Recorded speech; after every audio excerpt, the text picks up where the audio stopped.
I think I can be talked into that, Rick. Thanks.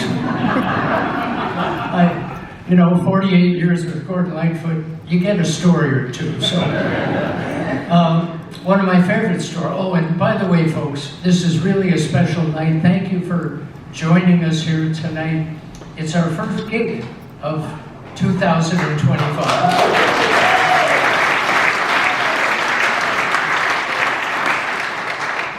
And just so you know, we'll be working without a net tonight. So, Mike? No net. No net. Okay. Memorable times, stories. The first 10 days I spent on tour with Gordon Lightfoot is pretty memorable for me. We flew to Lake Tahoe, Nevada. Very first gig was at the Sahara Tahoe in one of those big deal showrooms in the big deal casino.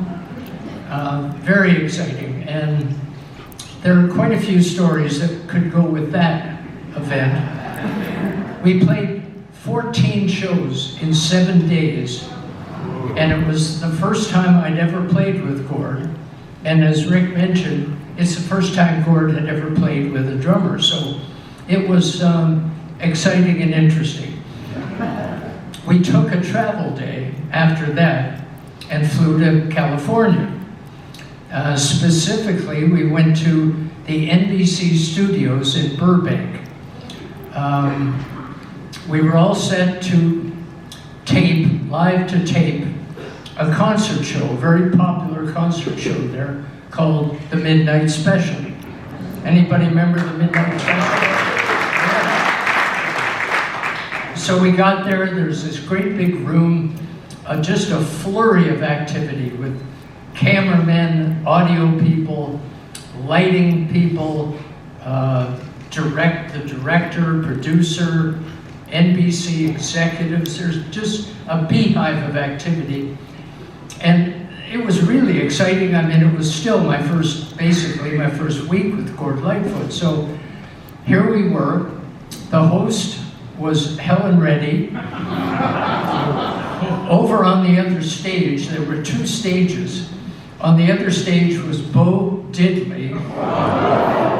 He had put together an all-star band. He had 3 members of Vanilla Fudge. He had Roger McGuinn from the Byrds. He had Mick Ronson, lead guitarist from David Bowie.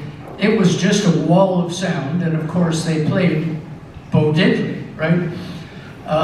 It was just, it was really, the whole thing was a very exciting experience. Now, mixed in with that, as you can imagine, doing a network television show, and with the excitement was quite a bit of stress. And some of the stress, as I would learn over the years, Gord was at his very best when he was in his comfort zone. Now, we had just come from 14 shows in a big deal showroom casino, completely out of Gord's comfort zone. But he made it through like a trooper, not his favorite thing to do. He'd rather be doing a show in front of people like you, but it was, again, out of his comfort zone.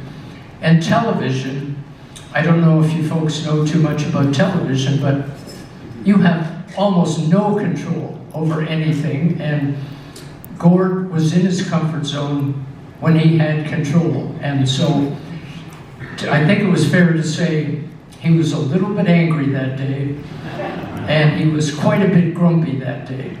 So with the whole flurry of activity and excitement, we started the rehearsal. And again, I don't know how familiar you are with television, but there's a floor director, the guy with the headset, a clipboard usually. He's the one that takes directions from the control room and passes them on to the act. Well, the floor director was standing in front of us, and he kept trying to get Gord's attention. He's waving his arms, and Gord was completely ignoring the young man, completely. Gord really didn't want to be there, but it was a television show, so anyway. So the floor director frantically waving his arms, and then another man walked up to the front of the stage. And he was trying to get Gord's attention. And Gord was completely ignoring him.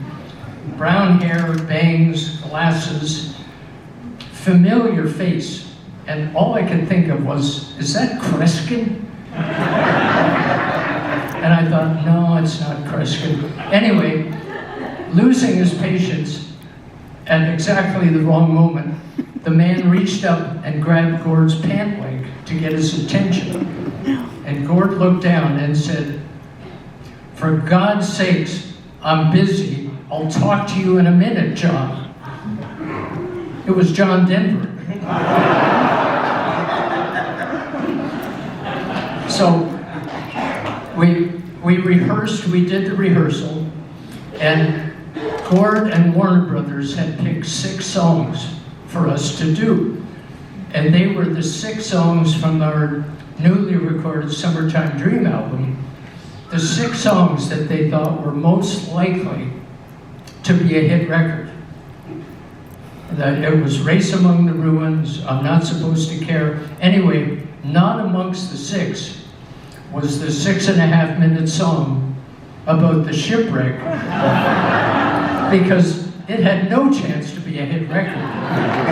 No chance. Anyway, so we did the 6 songs quickly. We rehearsed them.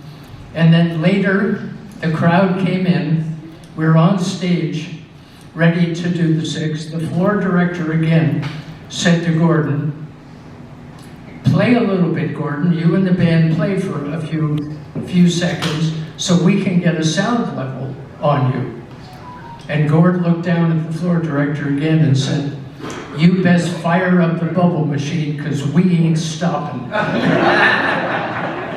It's true.